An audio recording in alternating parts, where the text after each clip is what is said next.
पानी की वजह से चारों तरफ पानी भर चुका था। बड़े बड़े बिल्डिंग्स और पूरा देश पानी से घिरा होता है। लेकिन एक बात अच्छी हुई थी कि हम इंसान टेक्नोलॉजी के मामले में काफी ज्यादा आगे निकल चुके थे। इंसानों ने तो अपने बचाव के लिए अंडरग्राउंड बंकर्स बना लिए थे, जहाँ पर वो सब सेफ रह सकते थे। अब हमें एलन नाम का एक बहुत ही सीनियर वैज्ञानिक दिखाया जाता है, जो सारी जनता के सामने अपने सालों की मेहनत को दिखा रहा था। दरअसल एलन ने एक बहुत ही एडवांस रोबोट तैयार किया था, जो सेम टू सेम हम इंसानों जैसा दिखने के साथ साथ उन्हीं के जैसा बर्ताव करता था। एलन ने बताया कि हम इन सारे रोबोट से कोई भी काम करा सकते थे और अब आने वाले टाइम में यही सारे रोबोट हम सभी का काम किया करेंगे। पर एलन द्वारा बनाए गए इस रोबोट में एक कमी थी कि ये रोबोट हम इंसानों की तरह सोच और समझ नहीं सकते थे। इसी बात की एक कमी निकालकर एलन ये वादा करता है कि वो एक ऐसा नया रोबोट तैयार करेगा जो हम इंसानों की तरह सोच समझ सके। और तो और एलन ने उस रोबोट का नया प्रोटोटाइप बना भी लिया है, जिसके अंदर वो एडवांस रोबोट इंसानों की तरह ही सोचने समझने की एबिलिटी रखता था। अब हमें दूसरी तरफ हेनरी नाम का एक और वैज्ञानिक दिखाया जाता है, जो अपनी वाइफ मोनिका और अपने बहुत ही बीमार बेटे मार्टिन को हॉस्पिटल में लाया था। दरअसल मार्टिन की तबीयत अचानक से बहुत ही ज्यादा खराब हो चुकी थी, इसीलिए डॉक्टर्स ने मार्टिन को स्लीपिंग चैम्बर में डालने की सलाह दी। इस स्लीपिंग चैम्बर में जाने के बाद किसी भी इंसान के हार्ट रेट और बॉडी एक्टिविटीज काफी स्लो हो जाती है, जिससे कि वो एक तरह से कोमा में चला जाएगा।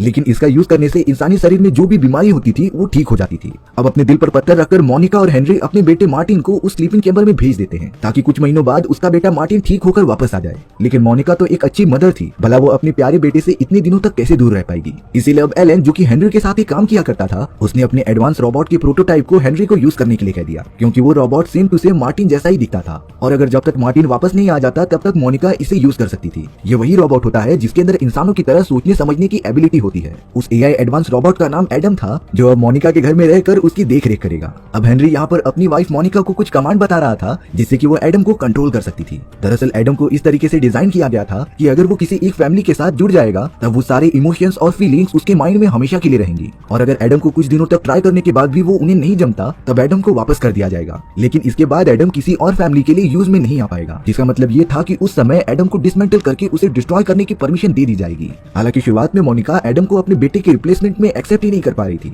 लेकिन एडम के काफी अच्छे बिहेवियर को देखते हुए मोनिका को धीरे धीरे एडम काफी अच्छा लगने लगता है। वो तो एडम में अपने बेटे मार्टिन का चेहरा देखने लगी थी, और अब तो मोनिका ने एडम के सामने एक दिन वो जादुई वर्ड्स बोल दिए थे, जिससे कि एडम का पूरा सिस्टम मोनिका की फीलिंग्स और उसकी यादों से जुड़ जाएगा। और अब उसी वक्त एडम ने पहली बार मोनिका को मॉम करके पुकारा था, जिससे कि मोनिका काफी ज्यादा इमोशनल हो जाती है। और अब एडम भी मोनिका और हेनरी का काफी अच्छे से ख्याल भी रखने लगा था। मोनिका की जिंदगी में तो खुशियां वापस से लौट आई थी। मोनिका की तो सोसाइटी में काफी ज्यादा इज्जत बढ़ गई थी, क्योंकि उसने अपने बेटे के रिप्लेसमेंट में एक रोबोट को जगह दी है। लेकिन यहाँ कुछ ही दिनों बाद हेनरी को कॉल आता है कि उनका बेटा मार्टिन पूरी तरीके से ठीक हो चुका है। हेनरी और मोनिका तो तुरंत हॉस्पिटल में जाकर अपने बेटे मार्टिन को लेकर आ जाते हैं। हालांकि अभी मार्टिन को ठीक होने में थोड़ा और टाइम लगने वाला था, पर अब मोनिका मार्टिन को अपने घर पर लेकर जा सकती है। मार्टिन की रिकवरी काफी जल्दी होने लगी थी, लेकिन जब मार्टिन को ये पता चला कि उसके घर पर एडम नाम का एक रोबोट रहता है, तब वो उससे काफी ज्यादा जलने लगा था। मार्टिन तो कैसे भी करके एडम को यहाँ से निकालना चाहता था, इसीलिए मार्टिन ने एडम को झूठ मूठ का कह दिया होता है कि अगर उसे मोनिका, जो उसकी नई मॉम थी, उन्हें पूरी तरीके से खुश करना है तो उनका बाल जाकर काटना पड़ेगा, जिससे कि वो तुम्हें काफी सारा प्यार कर सकती थी।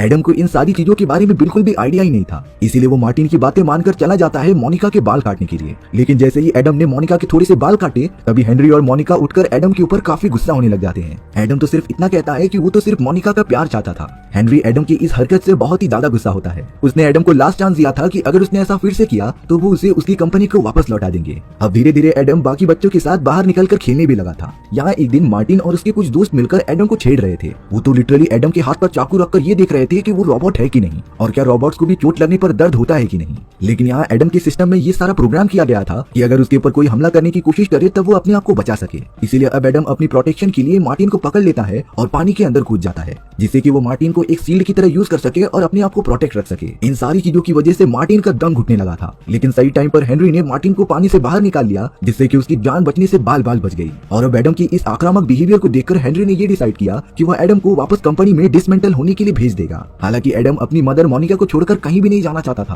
पर मजबूरी के कारण एडम को वापस जाना ही पड़ेगा। मोनिका तो एडम को लेकर अपनी कार में निकल पड़ती है कंपनी वालों को वापस लौटाने के लिए। लेकिन इतने दिनों तक एडम के साथ रहने के कारण मोनिका के भी दिल में एक कनेक्शन बन गया था, और वो नहीं चाहती थी कि वो कंपनी वालों को एडम वापस करे, क्योंकि कंपनी वाले एडम को पूरा डिस्ट्रॉय करके डिसमेंटल कर देंगे। इसीलिए अब मोनिका जंगल के एकदम बीचों बीच रुककर एडम को उतार देती है, और अब एडम को कहती है कि तुम्हें हमेशा अब यहीं पर रहना पड़ेगा, क्योंकि तुम अब मेरे साथ जा ही नहीं सकते। एडम तो एकदम बच्चों की तरह रोने लगा था, क्योंकि वो अपने मदर से अलग होना ही नहीं चाहता, पर मोनिका भी एकदम इमोशनल होकर समझाती है कि वो मेरे साथ नहीं जा सकता। एडम मोनिका से ये कह रहा था कि शायद वो रोबोट है, इसीलिए वो उन्हें पसंद नहीं, तो आखिर एडम ऐसी कौन सी चीज करे जिससे कि वो इंसान बन जाए। मोनिका तो एडम की इस बात का जरा भी जवाब न देते हुए वहाँ से अपनी कार में बैठकर चली जाती है, और अब एडम अपनी एक रोबोटिक टेडी बेयर के साथ पूरी जंगल में अकेला था। वो दोनों तो साथ में आगे बढ़ना स्टार्ट कर देते हैं। चलते चलते एडम को रास्ते में ऐसे बहुत सारे रोबोट्स मिले थे जो उसी की तरह भटक चुके होते हैं, लेकिन वहाँ थोड़ी देर में कुछ ऐसी ऑर्गेनाइजेशंस आ चुकी थी जो इन्हीं सारे रोबोट्स को पकड़कर डिस्ट्रॉय कर देती थी। और अब बाकी रोबोट्स के साथ एडम और उसके टेडी बियर को भी पकड़ लिया जाता है। सारे रोबोट्स को जंगल में बनाए गए एक स्पेशल अड्डे पर लाया गया जहाँ पर सभी लोगों के सामने उन्हें डिस्ट्रॉय कर दिया जाएगा। दरअसल ऑर्गेनाइजेशन वाले ये मानते थे कि ये सारे रोबोट्स हम इंसानों के लिए खतरा हैं, इसीलिए इन्हें पकड़कर खत्म कर देना ही अच्छा होगा। उन सभी रोबोट्स में एडम की मुलाकात एक ऐसे रोबोट से होती है जिसका नाम जॉय होता है।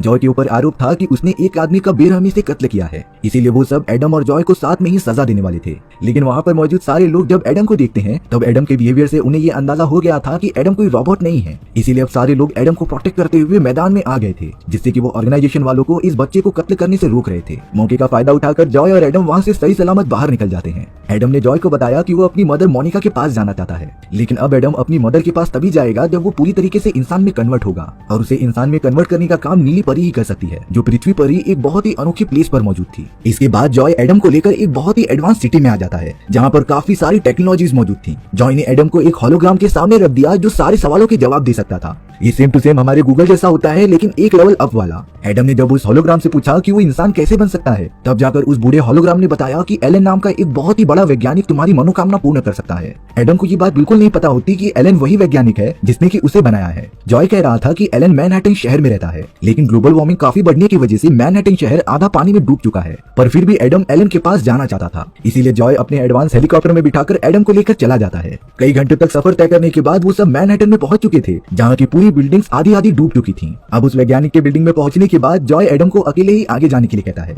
एडम तो एकदम शांति से अंदर चले ही जा रहा था, तभी उसे अचानक एक लड़का दिखाई देता है जो सेम टू सेम उसी के जैसा दिख रहा था। एडम को ये देखकर एकदम से आग बबूला हो जाता है। वो समझ ही नहीं पा रहा था कि आखिर उसके जैसा कोई और कैसे मौजूद हो सकता है, इसीलिए एडम काफी ज्यादा गुस्सा होकर उस दूसरे लड़के को मारने लगा था। दरअसल वो दूसरा लड़का भी एक रोबोट होता है जिसे कि एलन, जो कि एक वैज्ञानिक था, उसकी ऑर्गेनाइजेशन ने बनाया था। तभी एलन जल्द से जल्द एडम के पास आकर उसे शांत कराता है। एडम तो लगातार एक ही बात कह रहा था कि उसे इंसान बनना है। तब जाकर एलन एक डार्क सीक्रेट रिवील करता है। उसने एडम को बताया कि तुम पूरी तरीके से इंसान ही हो, क्योंकि तुम्हारे अंदर उनके ही जैसे फीलिंग्स और एबिलिटीज थी जो ये बात कंफर्म करती हैं कि एडम एक इंसान है। कई साल पहले एलन का बेटा एक बीमारी की वजह से मारा जा चुका था, इसीलिए उसने एडम को अपने ही बेटे का चेहरा दिया। एलन ने जब एडम की परफॉर्मेंस को देखा तब उसे ये पता चल जाता है कि उसका एक्सपेरिमेंट सक्सेसफुल हो चुका है, इसीलिए अब एलन अपने बाकी साथियों को ये बताने के लिए चला गया था कि वो कामयाब हो गए हैं। एडम तो अब काफी ज्यादा कंफ्यूज हो चुका था, इसीलिए वो बिल्डिंग के थोड़ा और अंदर चले जाता है, लेकिन वहाँ पर उसने देखा कि उसी के जैसे बहुत सारे रोबोट्स मैन्युफैक्चर किए जा रहे हैं। इन रोबोट्स के अंदर सेम टू सेम एडम जैसे ही सिस्टम मौजूद थे जो कि इंसानों की तरह ही बिहेव करते थे, जिसका मतलब ये था कि अब ये सारे रोबोट्स दुनिया के अलग अलग कोनों में डिलीवर कर दिए जाएंगे।